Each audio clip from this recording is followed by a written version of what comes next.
Okay, everyone, this is Physics 1A for March 22nd. Today we're talking about Newton's laws. First thing we're going to do is just cover what they are, and then we'll go over that pretty quickly, as we've already discussed some of them. And then we're going to move into talking about types of forces, as well as just doing a lot of Newton's laws problems, basically. Okay, so the first thing to do is to just say what they are.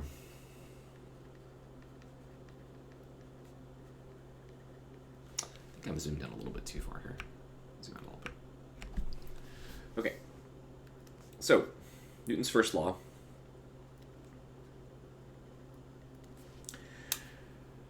So Newton's first law basically talks about the nature of things. So you could ask the question, what is the nature of objects, inanimate objects in particular? That's what Newton was interested in figuring out. And for him, he was kind of trying to answer a question that Aristotle had considered a long time before that. So Aristotle, when looking at things around him, came up with ideas about how the world should work, and he kind of wrote all this stuff down into a book called Physics, Aristotle's Physics. And in it, he basically used kind of like philosophy and logic to try to explain the world around him. And so when you look at most of the objects in the world around you, if you're just trying to observe things like as Aristotle would have, you notice that the vast majority of things that are around you are at rest. I'm sure if you look around in whatever room you're sitting in right now, that the majority of things you look at will be at rest, right? I'm looking at my desk and I see my phone and my wallet, my TV remote control, some Ethernet cable, paper towel holder. Everything is at rest, basically. You know, all the things in my house, nothing's really moving. I don't have any animals, or else those would be moving maybe, but the majority of objects are at rest. And so Aristotle said that the nature of things was to be at rest. That if an object was moving, it would eventually come to rest. And that's also something you can pretty easily experience for yourself. If you take an object and you slide it across the table, if it doesn't fall off the table, it'll tend to come to rest. So that's what Aristotle thought was the kind of the nature of things, that things tended to come to rest. But Galileo, who came before Newton, tried to kind of question this idea, and he believed that part of the reason why things came to rest was due to another force, the force of friction. And he believed that if you could make a surface extremely smooth, what we now in physics would call frictionless, and you were to push an object across a table, and what he was using was like marbles or like steel balls. He had steel balls that he would run along like grooved tracks and stuff like that. But he basically said that if it wasn't for this other force of friction, that things should basically continue to move on forever. And so Galileo came up with this concept that he called inertia, which is a property that all objects possess. And it makes it so that if an object is already moving, it's going to tend to want to keep moving until a force slows it down. And that's basically what Newton's first law is. It's what we call the law of inertia. That's another name for it. And what it states is that the tendency of objects is to move with constant velocity unless acted on by an external force.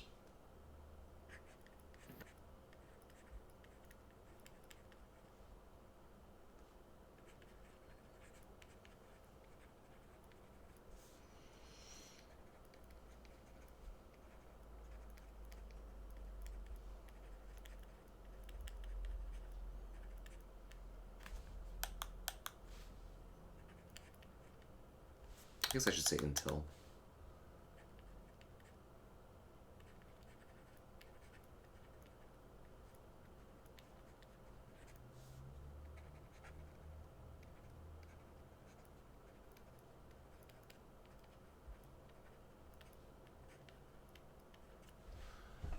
Okay, so objects tend to move with constant velocity, and the word velocity implies that they have constant speed and direction. So constant velocity means they basically move in a straight line forever until they're acted on by an external force.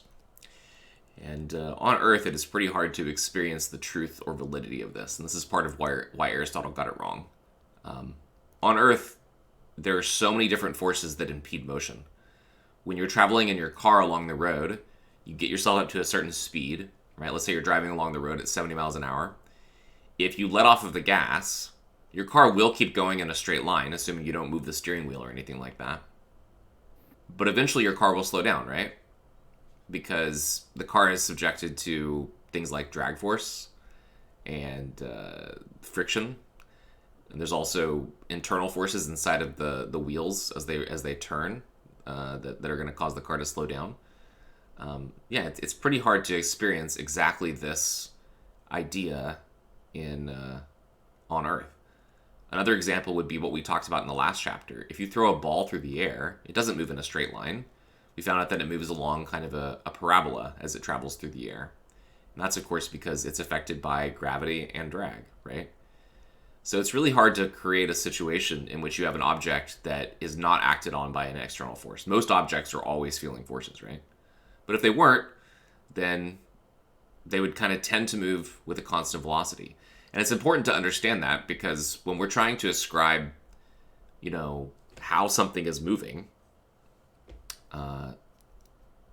you have to always keep this in mind, that objects tend to move in a straight line. Okay? Anyway. Any questions about that?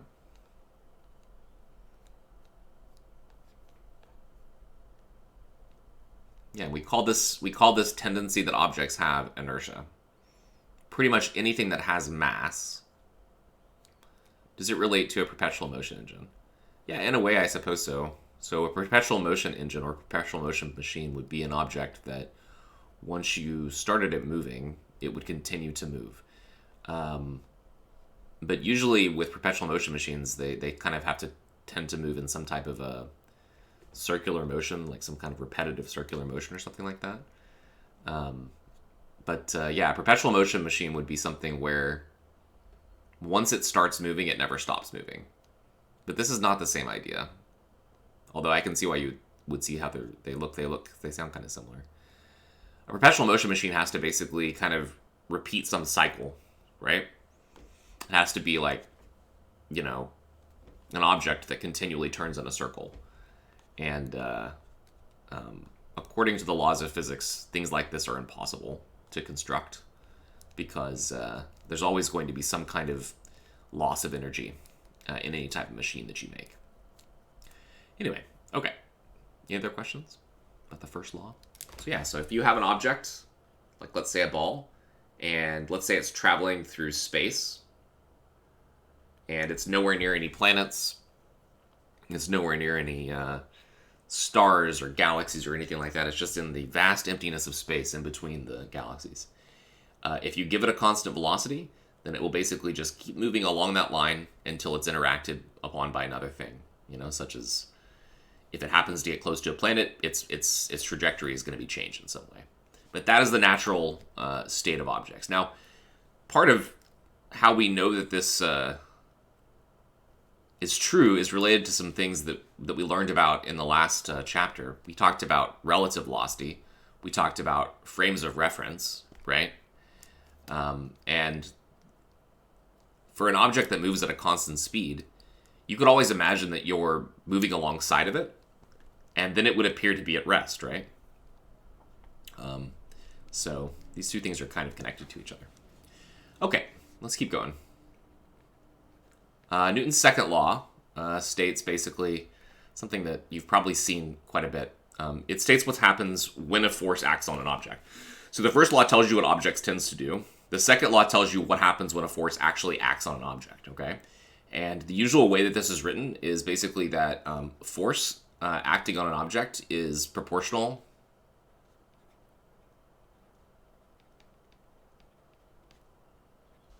to the product of mass times acceleration. We'll just say it's proportional to mass times acceleration. So when an object, I'm having a hard time writing on this pad today. When an object is subjected to a force, it's going to accelerate, and the rate at which it accelerates is going to be dependent on its mass. So the larger the mass is, the less acceleration you get. As a simple example of this, we can imagine that if I take an object like a box that's on a surface, if I apply a force F to it, like let's say it's 10 newtons or something like that, and it has a mass m, then let's say that this object accelerates off with some acceleration that we call a. The direction of the force and the direction of the acceleration are going to be the same as each other.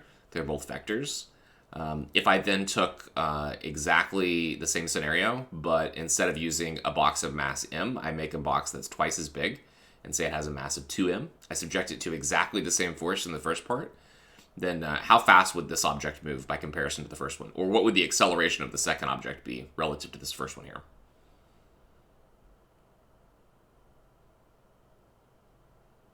Half, yeah? Slower, but exactly half, right? So this acceleration would be the acceleration of the first one, but just half as much, right? Okay. So that's Newton's second law, and normally the way that it's written is net force is equal to mass times acceleration. Am I just holding this at a weird angle or something? I can't seem to write straight today. So this is the way that it's normally written in a vector equation. It says that you have to add up all of the forces that are acting on an object, and once you've done so, that will be equivalent to the mass of the object times the acceleration of the object. And this will be the primary thing that we're going to be using today. Although we will use the first law a lot in this class. Today we're mostly going to be focusing on Newton's second law. Okay. There's not much else to say about that. If you double the force, you get twice as much acceleration. Yeah, okay. The third law, which is one that we've actually used in this class already, the third law says that... but before we get into this one, I would say, just to compare the first and the second law to each other, the first law refers to what happens when this is true. When the net force acting on an object is equal to 0, it's going to basically tend to move with a constant velocity, and that velocity may be 0. In fact, this is what we did for the first 2 weeks of this course, is we talked about what happens when this is true, right? When you add up all the forces on an object and you get 0, then the object is either basically going to be at rest, which is what most of the systems we looked at would be, or moving with constant velocity, which is what some of the things we looked at were, right? So the first law, it looks at when the net force is 0. The second law looks at when the net force is not 0. But both of these two laws here, they only apply to one object. And what that means is you don't want to apply these two concepts to more than one object at the same time, okay? So if I have a system of multiple objects that are connected together, then this idea, net force equal to mass times acceleration, is going to apply to each and every object within the system, okay? The third law, however, always refers to at least two things, okay?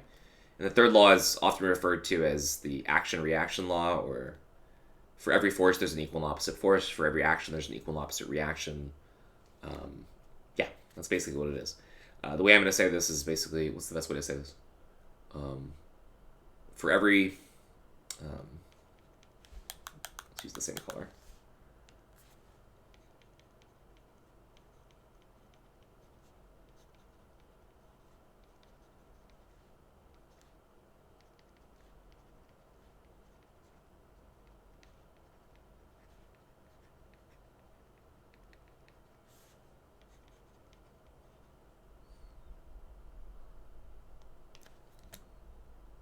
Is that enough to say? For every force, there is an equal and opposite force.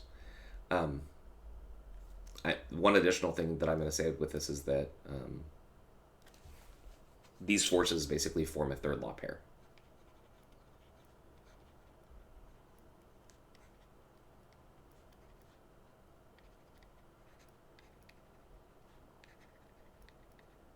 Okay, so forces don't exist in isolation. The word force is kind of, in modern physics, is kind of antiquated. We often refer to the forces as interactions. We're going to talk about that in a second. But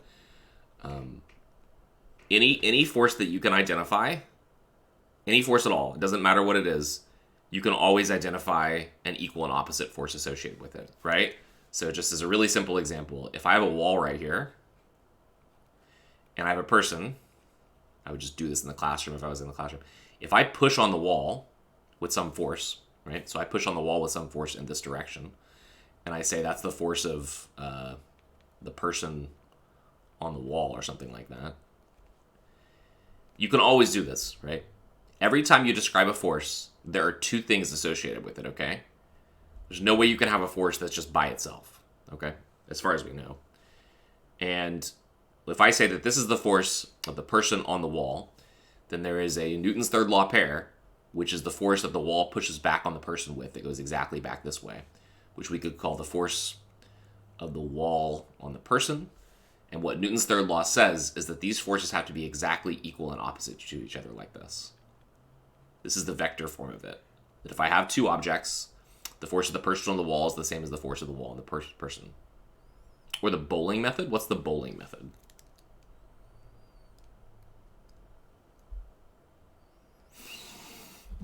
With the rope.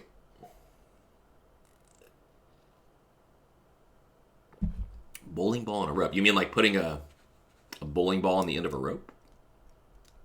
Yeah, and then like he releases it, and then like it comes all the way up to the nose, and then it goes back. I don't think. Okay, so I know what you're talking about. Yep. How is that related to this though? Because because gravity, and then like he like lets go, and then it comes back, but like it doesn't like touch him because he didn't put any force on it.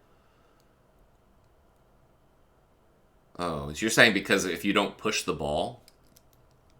Yeah. I guess that's one way you can think about it. Usually we describe that in terms of like energy, but maybe I'm just being too stuck in my ways. You know, the idea there is that like you pull this ball close to your chin and then you let it go and it swings forward and it swings back, but it doesn't actually hit you because you don't add any energy to it. I guess you could say it's the same thing as you're not pushing on it. It's not exactly like a third law force though. In that case, if you did push on the bowling ball would push back on you. That's the third law idea. You know what I mean? Is that if you exert a force, then it's going to push back on you. But it's really not. I'm not trying to be rude or anything. It just really isn't related to that idea there. Not exactly, at least. Third law specifically refers to when you apply a force, you should be able to find an opposite force to it. Okay. So I'll just give you some examples of Newton's third law pairs. So one really common example that's given is the sun and the earth. And this is true of really any two objects in space that are gravitationally bound. So the sun exerts a force on earth, right? And that force is what we call the force of gravity, but I'm just going to write that as the force of the sun on the earth. Now, in the case of me pushing on a wall, this is a contact force, so the force exerts at the surface. In the case of gravity, though, it's a little bit different. And with gravity, the force is exerted at a distance. And the Earth also places a force on the sun. Okay, but the force of the sun on the Earth is the same as the force of the Earth on the sun. This is another example of a third law pair, basically, right? Where, again, you could write the exact same equation down. The force of the Earth on the sun is equal to the negative of the force of the sun on the Earth. They're equal and they're opposite, right? That's how you write that into an equation, okay? Now, these are two different types of forces. The force on the left is what we call a contact force. And the force on the right is what we call a field force. And we're going to look at examples of each of these here.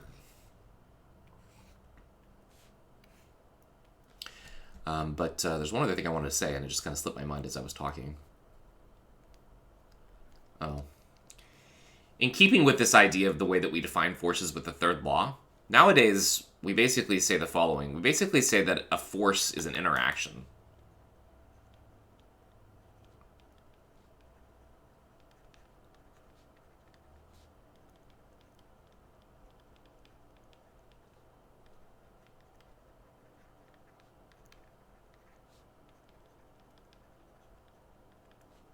This is the modern concept of forces. Is that forces are really just some kind of interaction between two things. If there were no forces in the universe, like if force wasn't a thing, then objects would basically just seamlessly pass through each other, and the universe would be a very uninteresting place because you couldn't have any interaction. It's just like it's like us during COVID, basically, right? We're all kind of stuck in our homes, and we have limited interactions with the outside world, and when we do, we have to be very careful, right? We have to be careful about keeping space between each other and things like this. There's not a lot of interactivity during the time of COVID, right? But it's a lot of isolation, and in that isolation, there just comes a lot of boredom and problems of all kinds of problems, right? But once COVID ends and the lockdown's over, we'll be able to go outside and interact with each other again, and go to movies and go to concerts and all these kind of things, right? And that's what kind of keeps life interesting, right? Is our interactions with other human beings, our interactions with the world around us. And forces are the physical description of that in physics. Okay, it's the interaction between two different things that is a force. Okay, that's our modern definition of kind of what a force is, and hopefully I can explain to you why here in a second. So let's talk about types of forces that we're going to see show up in this class. They can all be separated into these two categories. You can either have a contact force or you can have a field force. All right. As far as contact forces go, we've already seen some of these. Can you all tell me what are some examples of contact forces that we've seen?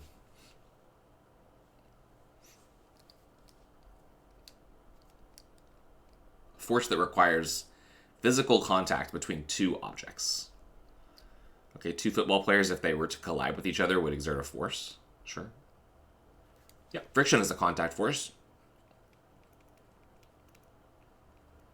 In a collision, that's definitely a type of force. Kicking a ball is definitely a type of force. I would say that all of those that you've described can be, we use a different word for them in physics. We use one word to define all those different things. Impact can be normal force. That's what we use, what Kelvin just said. Those are all what we call normal forces. Okay, so like if you take your hands and you clap or something like that, the force that one hand hits the other one with would probably be some type of a normal force or a pushing force or something like that. Sorry, I dropped my pen. So a push or a pull would be an example of a contact force as well. If you wanted to put... What else? Impulse is a force that's acting over some kind of a time. Maybe you're thinking of like if a baseball bat hits a ball, that would be an impulse, or if a tennis racket hits a ball, that would exert an impulse. Yep. And we'll talk about those when we get to the chapter on momentum. But yep, those are all examples of forces for sure. Impulse itself has a physical meaning in physics, which is basically a force times a time, a force that's exerted over some time. What other kind of forces? What about forces involving ropes? What do we usually use when we have a rope in a problem? What do we, tension, that's an example of a contact force. What else? Friction, normal, push-pull. What other kind of contact forces do we have?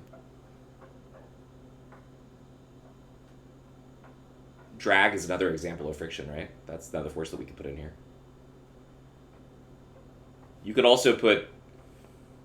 I don't know, that kind of covers most of them, right? What other kind of things do we see show up in problems? Oh, spring forces, I guess, would be another thing that we're going to see much later on. You can kind of store up energy inside of a spring. What other kind of contact forces are there?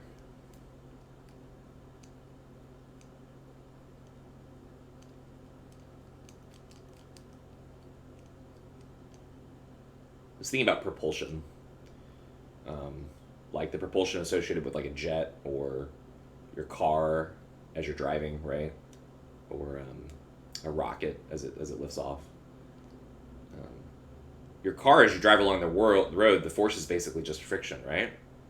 When your wheels grab onto the road and propel yourself forwards. Yeah, the magnetic force is a good one too. That's going to show up over here. Maybe we just go ahead and start talking about field forces then, since you mentioned it. So the force of magnetism is an example of a field force. Now, this is the type of force that you can truly feel, right? If you take two magnets and you basically take like the north end and the north end and you stick them, I don't have any magnets in my house, but if you take the north end of two different magnets, you try to push them together, you can kind of feel that force that causes them to repel each other, right? In fact, I guess if you have some magnets on your mirror, you can try this yourself, or not your mirror, but your refrigerator. Or if you take two magnets and you try to get them close to each other, then you'll feel this type of field force that we call magnetism. That's really the best example of a field force, because we can truly kind of feel that it doesn't require contact, right? You try to push these magnets together and you start to feel this immediate repulsion between the two of them. And they don't have to actually touch each other for that force to show up. In fact, it's very hard to push two magnets together if they're really strong. So a field force is basically something that acts at a distance. Static, are you thinking of, when you say static, do you mean like static friction maybe? Or do you mean like static electricity? Ange, is that what you meant? because then Chris immediately said electric. But yes, that's another type of force. There's what we call the electric force.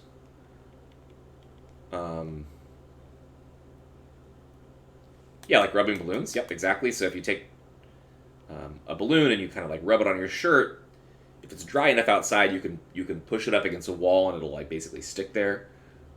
Likewise, another thing you can do is if you take a lot of little pieces of paper, cut up a bunch of little tiny pieces of paper, right? You take a nice plastic comb and you comb your hair and like just like rub the comb on your hair. If you have really thick hair, it works really well. Rub a plastic comb through your hair, right? Take a bunch of little tiny pieces of paper and put them on a table, and then take the comb and put it right next to the pieces of paper, and it will draw the pieces of paper directly up to the comb due to static electricity. So yeah, that's an example of a field force. It doesn't actually require contact. Yep. I think somebody said gravity, right? Yeah. Okay. Another example of a field force is gravity. So that means that the force of weight is a type of a field force as well. So magnetism, the electric force, gravity. Electric force also includes the idea that positive and negative charges attract each other while like charges repel. Yeah. So all of these are field forces because they tend to act at a distance. And these type of forces really, I guess they kind of bothered, I think they still do bother philosophers in a way. The idea that you have a force that's acting even though there's no actual touching, like happens with all these contact forces over here. The way that it was described, I don't know, hundreds of years ago, is that this was spooky action at a distance. They'd say, the Earth. So Newton's idea. Newton is the person that figured this out. The idea that the sun has a gravitational force that draws the Earth into it, right? That really bothered scientists of that time. Well, I say scientists, but at that time when Newton was writing, they were all called natural philosophers.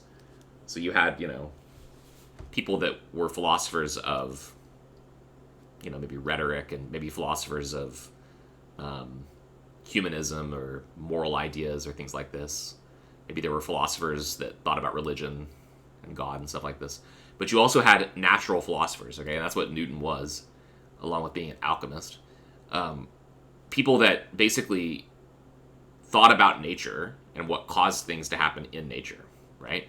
Today we call these people scientists. But yeah, so natural philosophers at the time really had a big problem with Newton's concept that there was an imaginary force that drew the Earth to the sun. That really bothered them. Does it bother any of you? That you can have this force that acts over such an incredibly long distance between these two objects? It does bother you? Okay. Does pressure... So pressure is a force that is applied over an area. So we measure pressure as basically force divided by area, Kelvin. So any one of these forces over here on the left can exert pressure. Light can even exert pressure. But like, if you... I don't know how much of this can you guys see. If I take my thing right here and I push on it with a single finger with some force, then there's a certain amount of pressure that's exerted. But if I take the exact same force but I spread it out with my whole hand, then there's less pressure. Okay? That's what pressure is. And it's not a force in and of itself, but it is an effect of forces. Yeah.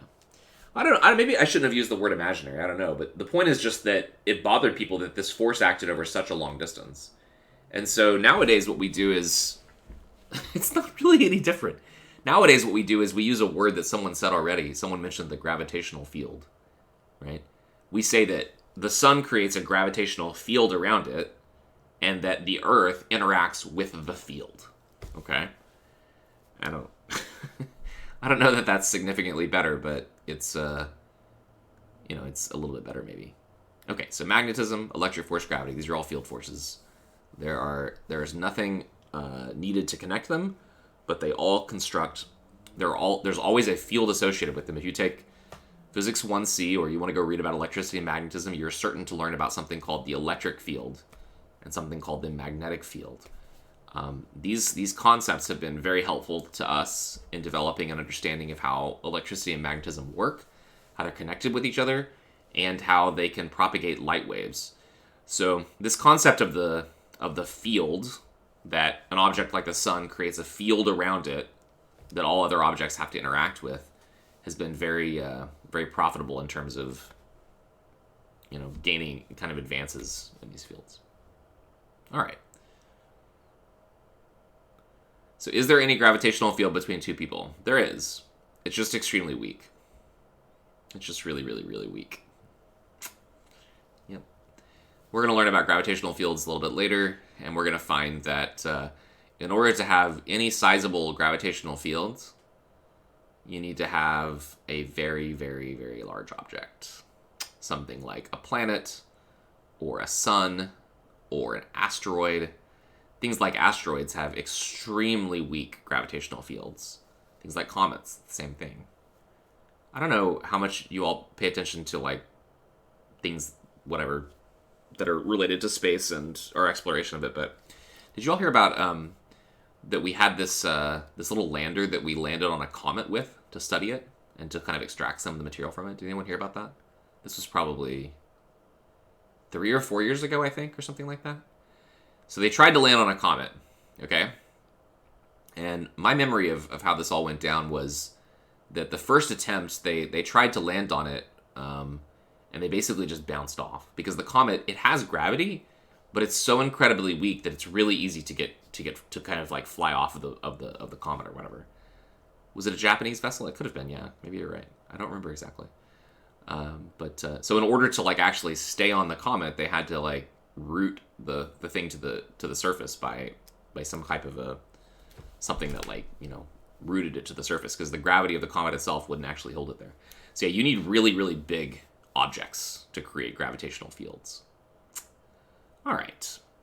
Now there are two other field forces. There's probably more than that, but there's two other that we're going to talk about right now. Does anyone know what the other field forces are?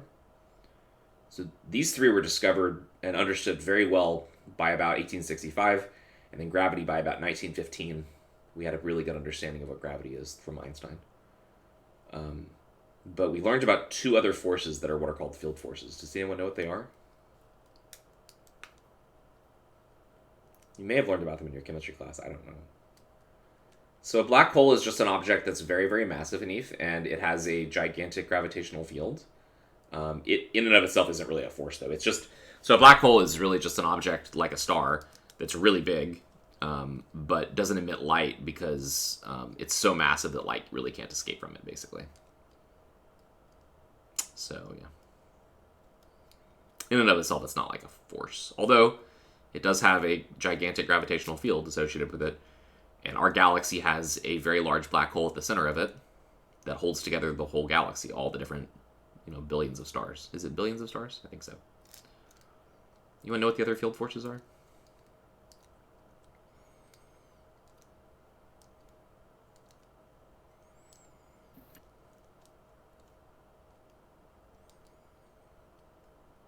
Nuclear wave. It's related to nuclear. It's related to the nucleus. Yeah, that's what one of them is. It's related to molecules. Yeah, it's related to atoms and molecules. It's a very small range force. It does have to do with atoms, yeah. Both of them do, I guess. The force that keeps the atoms separate. No, that's really the electric force that keeps atoms separate from each other. So I guess I could ask the following question. Let's look at a helium atom. Let's just look at a helium nucleus, actually. A dipole is basically just something that has positive side and negative side, like a water molecule is a dipole, but it's not a force in and of itself. So a helium nucleus, He, looks like he nucleus, but helium nucleus, okay? Inside of a helium nucleus, what's inside of a helium nucleus? Do you guys know? The nucleus of a helium atom.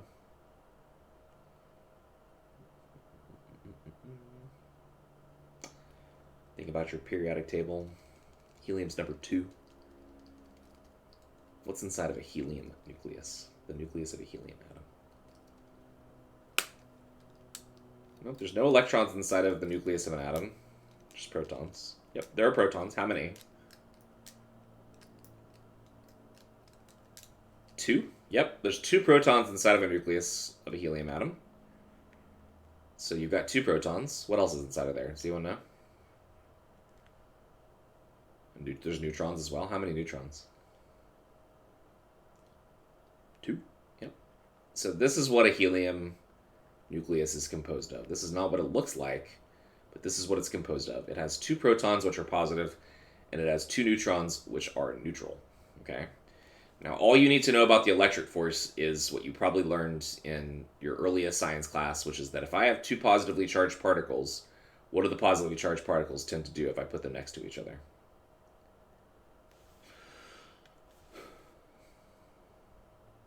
They repel. Yeah, okay. So there's a force on this one that goes this way, because it's repulsive, and there's a force on this one that goes this way, because it's repulsive.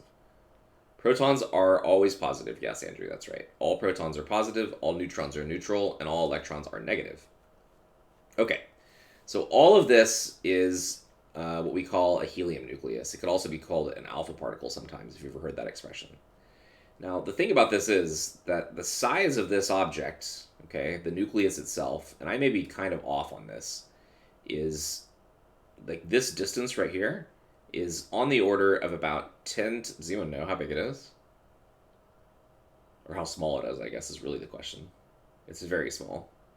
Does anyone know how small it is? I'm going to put 10 to some negative power right here. Does anyone know?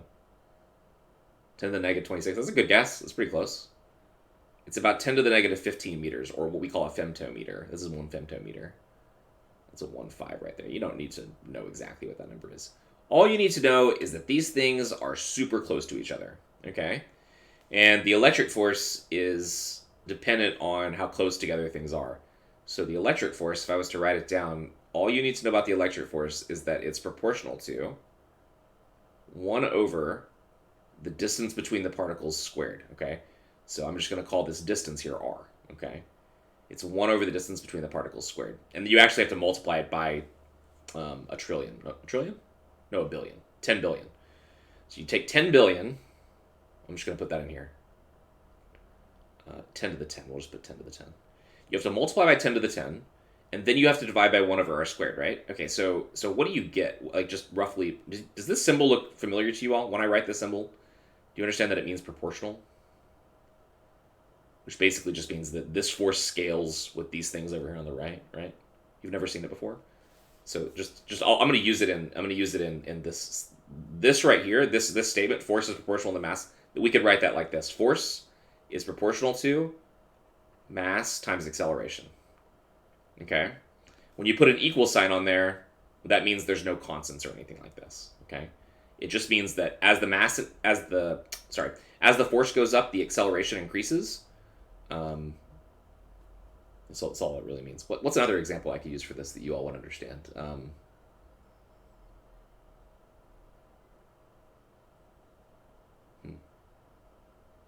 Can't think of anything on top of my head. Okay, so just understand that the electric force is proportional to about 1 over r squared times 10 to the 10, okay? Now, the distance between these particles is 10 to the negative 15, right? So if I square that, that's going to be 10 to the negative 30, right? And then I have to multiply by 10 to the 10. So you get something like 10 to the 40, okay? The electric force between these particles is about 10 to the 40 newtons. It's actually a little smaller than this, but let's just use that as a number. It's actually also multiplied by 10 to the negative 38, but these particles are extremely tiny. So for these particles, the force that they feel is incredibly gigantic, okay? So the electric force alone basically says that there's no way you could have a helium nucleus. Does that make sense? If it was just electric forces alone in the universe, along with magnetism and gravity, there's no way to keep the protons inside the nucleus. They would just shoot out of the nucleus instantly. Does that make sense to everyone? I know I'm talking about some things that maybe some of you haven't studied before. I don't know what everyone's background is. I just want to make sure that I've set it up properly. Is it pretty clear that there would be a huge force between these particles and that they would tend to want to kind of escape the nucleus as a result of that? Okay. It's gigantic. It's a huge, huge force. Okay. So, what you need is you need some kind of a force, right, that basically counteracts that force.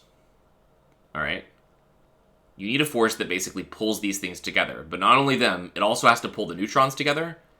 Basically, there needs to be some kind of a force that basically holds all of these things together, okay? And it's something about the neutrons that helps them to keep together, Andrew. That's right. I'm not going to ignore you. I appreciate you taking a guess there. It is related to the neutrons, as it turns out, okay? And the force that we say that holds all of these things together, what's LDF stand for? I don't know what LDF is.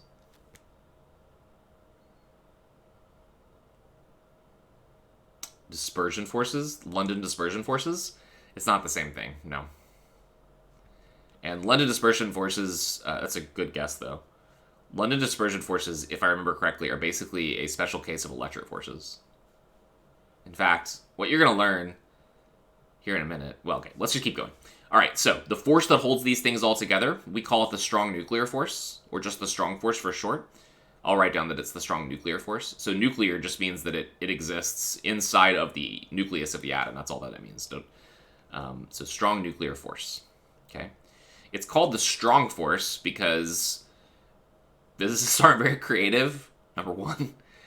And number two is because it's stronger than the electric force. And the electric force is the strongest force that we knew of up until this one was discovered. Let's see, so this one was first discovered in the 1920s, I want to say, by a physicist named Hideki Hayakawa. And at the time, I think they were called Yukawa forces. And still sometimes we call these Yukawa forces, although that actually means something different now. Okay, so this is a force that only exists when objects are really, really, really, really close together. So it really only exists inside of the nucleus, and that's pretty much it.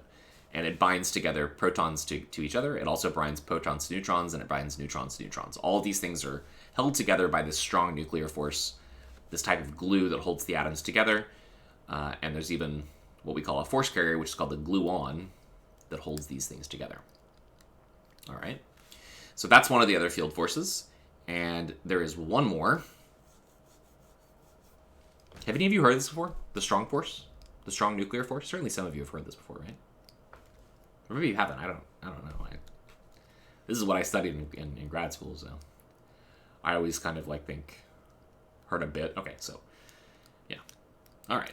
So that's the force that we need to hold together the nucleus of the atom. And unfortunately, if you take chemistry, you should take chemistry. It's obviously a really good class and something that's really important to understand for any scientists. But they're not really going to talk much about it. If you want to learn more about the strong nuclear force, you got to kind of take more and more classes, or do what I did, which is just go read about it on the internet, and then you can take the classes later, right? Chem is not the worst. Why is chem the worst? What do you say to that, Jonathan? I really like chemistry. I think it's really cool. Do you need chem in 1C? No, you don't. You don't need chemistry for 1C. But, I think it helps a little bit. I think chemistry helps for 1B. I can say that for sure. Chemistry's hard. A lot to memorize. That's true. Yeah, that's one of the nice things about physics is that there's not a lot to memorize. Even though, I've memorized a lot of stuff, I guess, over the years. But what's nice about physics is that if you know the kind of fundamental concepts, you can figure the rest of the stuff out. And in physics, that basically means, do you know the conservation rules and Newton's laws? So physics basically you can boil it all down to basically 3 conservation laws: conservation of momentum, conservation of energy, conservation of angular momentum. And then you add in Newton's second law, and that's everything. That's all you need to know. Those 4 things are all you need to understand for physics. And everything else can kind of come out of it. Maybe the same is true for chemistry. I don't really know, but people kind of tend to, say that there's a lot to memorize. And then biology is even harder, right? Because there's even more. Okay, so more on field forces. Now, this last one, hopefully I can impress upon you why we say that this is true, that a force is really just an interaction between 2 things, okay? So the strong force is an interaction between the protons. It's technically an interaction between what they're made of, which are called the quarks, but anyway. Okay, so the last force is related to radioactivity, okay? So we could call it the radioactivity force if we wanted to. Sometimes it's called the flavor force. In fact, the strong force is sometimes called the color force, by the way. I should mention that. This is sometimes called the color force.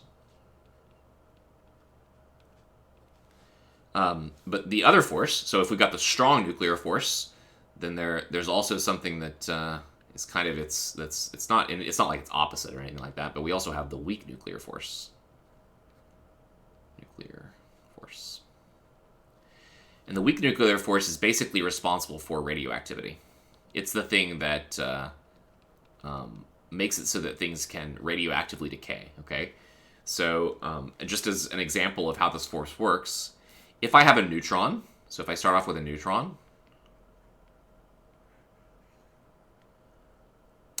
neutrons are not stable, okay?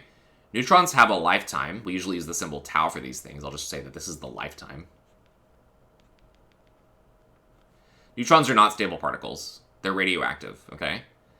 And the lifetime of a neutron, does anyone know what it is? Now, there's probably not any reason why you would have studied this up till now, but maybe, I don't know. It's about 15 minutes. Electrons and protons are stable, so they don't decay. But neutrons have a lifetime of about 15 minutes or so. That means if I have a bunch of neutrons together in some kind of a vessel, after about 15 minutes, I think half of them would have decayed. So, is that its half-life or its lifetime? I don't know. Anyway, probably shouldn't have written it down. Not really sure. But what can happen is that the neutron can basically split into three things. So the neutron can basically split up into an electron,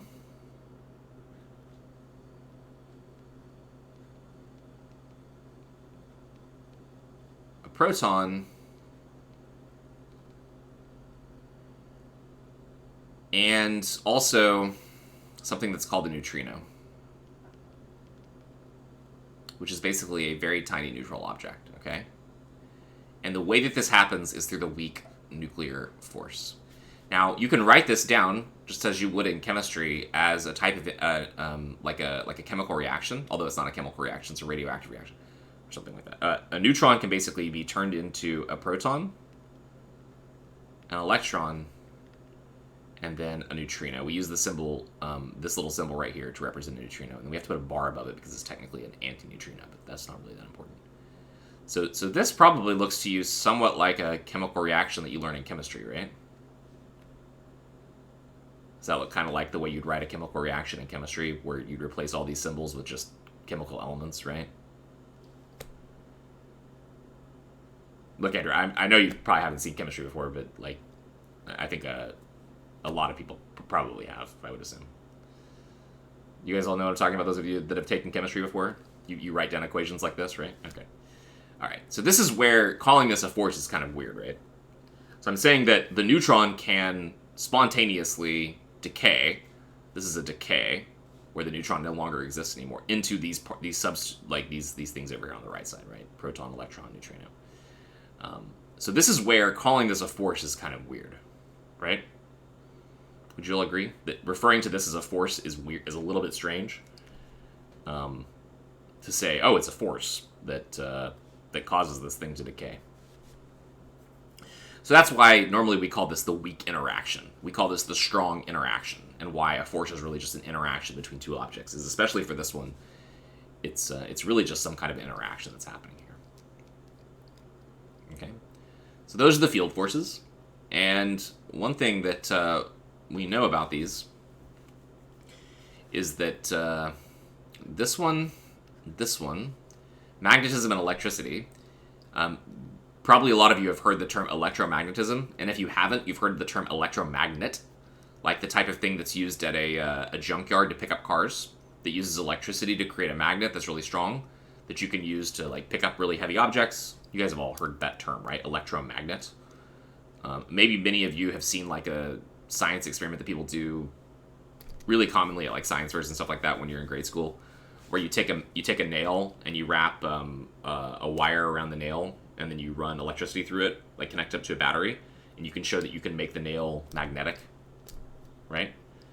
So we know now that electricity and magnetism are basically two different aspects of the same force. Yeah, Breaking Bad, exactly. They definitely use that in Breaking Bad to wipe some hard drive or something like that, right? To erase some by using a really strong electromagnet. Is that what you're talking about, Jonathan Villa? That van or whatever? Yeah, that was a really good episode. I love that show. Gus's laptop, is that what it was? I need to rewatch it. It's been a long time. It's probably been years since I've gone through the whole thing. Anyway, so yeah. That's also the one where the meme from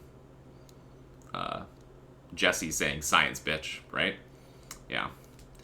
So anyway, so these two things we know are basically just different aspects of the same force.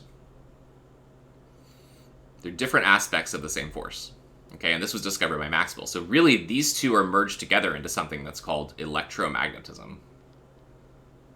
And in addition to that, the phenomenon of light, sorry, you can't really read that, electromagnetism, these two are combined together. They were combined together by a guy named James Clerk Maxwell, who's known nowadays for what we call Maxwell's equations that describe how electricity, that's a good image there, how electricity and magnetism kind of join together. And become one phenomenon that we call electromagnetism. They're just kind of two different aspects of the same force. Now, the moment that Maxwell did this, that he combined electricity and magnetism together and realized they were just two different concepts of the same thing,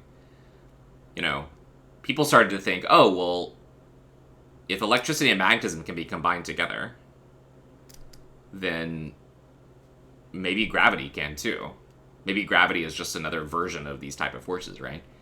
Unfortunately, for 150 years now, 170 years or so, no one has really been able to tie gravity back in with electricity and magnetism and turn them into just one type of force, right? But that's kind of one of the modern goals of physics, and it's one of the problems I worked on when I was in grad school. Einstein worked on this problem for his whole life of trying to merge these two together. He couldn't do it. But in the 1960s, a few scientists came up with an idea for how you could merge together this one. So it turns out that you can actually merge these together, the weak and electromagnetism, into a force that we call the electroweak force.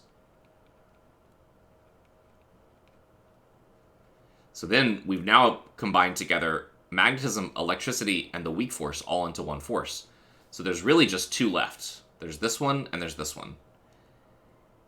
And we basically say that in our universe we have four fundamental forces. Okay, the weak, the strong, gravity, and electromagnetism. And really, two of them are the same, so there's kind of just three: the electroweak force, the strong force, and gravity. And in a very real way, we've kind of merged the strong force in with these other two into something that's called the standard model. So it's really just gravity. Gravity is the oddball. It stands out amongst all the other forces as not really fitting in with the rest of them. It's very interesting because gravity is probably the first force that every one of us experience. People often say that Newton discovered gravity. Have you guys heard that before? That an apple fell on Newton's head and he discovered gravity? Is that something that's kind of like what people learn when you're a kid, right? That's just straight up not true. Because every one of you discovered gravity when you were 5 years old. You know what I mean? Or even when you're younger, right? You try to walk and you fall down, right? You pick something up and it slips out of your hands and it falls to the earth. Oh, that's gravity. You know what I mean? It's not... Newton didn't discover that, okay? Now, he did discover something. We'll talk about it. But, he didn't discover gravity. Gravity is just discovered by basically everybody very early on in their lives, and ancient cavemen that had no kind of language to talk to each other with would have understood what gravity was, right? Okay. So gravity is kind of the first force that we all knew about as human beings, and yet it is the last force to kind of fit into our model of the universe, which I think is really interesting. It's very interesting that the simplest force, in a way, is also the most complicated force. The simplest to see and observe also turns out to be the one that doesn't really fit in with the rest of the forces. So that's one of the kind of goals of modern science, is to take all these field forces and merge them together. Now, what about the rest of the forces over here? It turns out that every single one of these forces, the contact forces, all of them, are due to the electric force. Okay? So just as an example, if you take your hands and you try to push them against each other like this, no matter how hard you try, there's no way that I can push my hands through each other, right? I can't take this hand and push it through the other hand, right? Just like I'm not going to fall through my chair, and I'm not going to fall through the floor in my house, right? All of those forces, the forces between my hands that make it so that I can't actually push through, they are the electric force, basically. They are this concept right here. My right hand has electrons in it, all in the outer shells of all the atoms. My left hand has electrons in it, all in the outer shells of all the atoms. And when I try to push my hands into each other, that's the resistance you're feeling. You're feeling the resistance of an electric force between the electrons in my right hand and the electrons in my left hand. These are all negative, and these are all negative, and I can't push through. Does that make sense? So, all of the forces over here, all of the contact forces, are merely manifestations of the electric force. These are all just the electric force. And the fact that opposite or same sign charges repel each other. So what that means is there's really just 4 forces in the universe. And I find that to be pretty incredible. I mean, certainly the first time I learned about that, I was kind of really surprised to know that in spite of all the complexity of the world that we see around us, there's only 4 ways that particles can interact with each other. Because a force is really an interaction, right? There's only 4 ways that particles can interact with each other. They either interact with each other electromagnetically, they interact with each other gravitationally, like the sun and the earth. They interact through the strong force, such as the actual things, the building blocks of the universe itself, the protons and the neutrons. Or they interact with this weak nuclear force, which describes radioactivity. It also describes how a nuclear plant works, something that we've been talking about in this class, I think a little bit. Maybe we've been talking more about that in my other class, I don't know. But the way a nuclear plant works off the weak nuclear force. And kind of the goal of modern science, of modern theoretical physics, is to take all these forces and turn them into one force. And that goal is called searching for something that's called a GUT, G-U-T, which stands for a grand unified theory.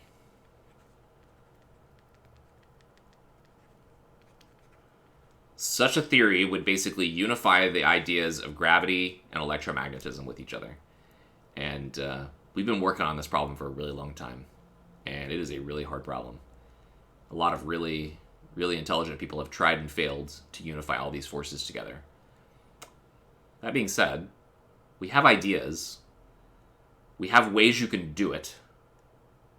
Unfortunately, the predictions that they create are they've never been verified. So yeah. Okay, does anyone have any questions about all of this stuff? I'm kind of just rambling about all these forces, trying to just kind of introduce you to what they are and what a force is.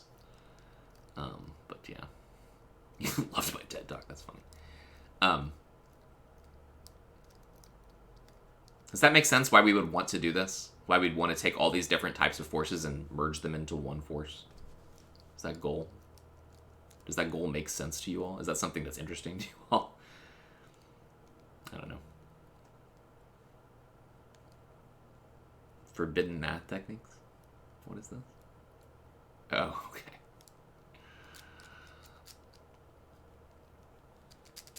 Anyway, so yeah.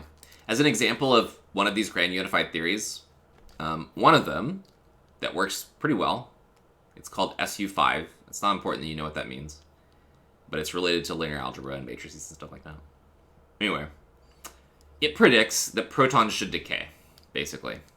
Something we've never seen before. So neutrons can decay. We've observed this. We have a lot of information about how this process happens.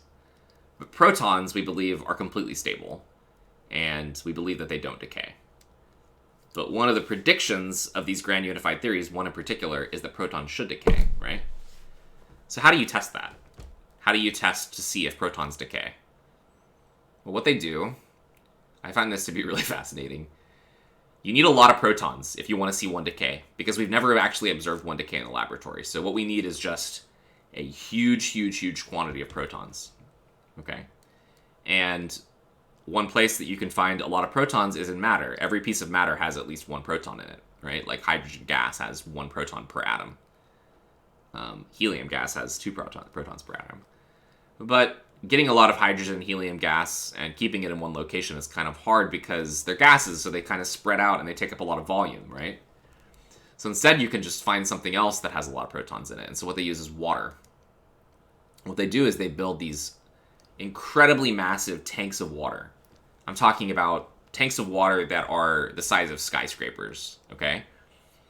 And yeah, they fill these things up with water, and they basically sit around and they wait for one of the protons to decay. That's it. That's what they do. They literally just have a gigantic vat of water. So this whole thing just filled with water, and then it's surrounded on the sides by little detectors. And they're just basically sitting around waiting for a proton to decay. And they're huge. I could show you a picture of one of them. Oops. Show you just how big these things are. So this one's in Japan. What's the best one to look at here? So here's kind of we'll pull up both of these pictures. So here's kind of a picture of the whole apparatus. Can I just look at the image? You could view image or something like that. I guess not. What if I go here? Can I view image on this one? Let's do that. Does that work? So this is kind of a picture of the vessel, okay? Just as a sense of size, this is like a crane of some sort. It's like a machine, okay? And it's all underground. So this is your vessel, and it's full of water. And then here's an actual picture of it. Oops, here we go. Here's an actual picture of what it looks like with people in it.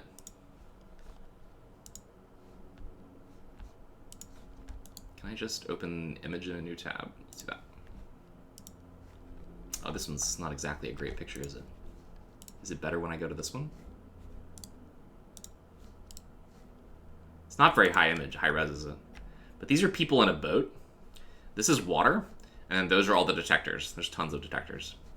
But yeah, it's literally a gigantic experiment in which it's just a big tank full of water surrounded by a bunch of detectors. That's the experiment.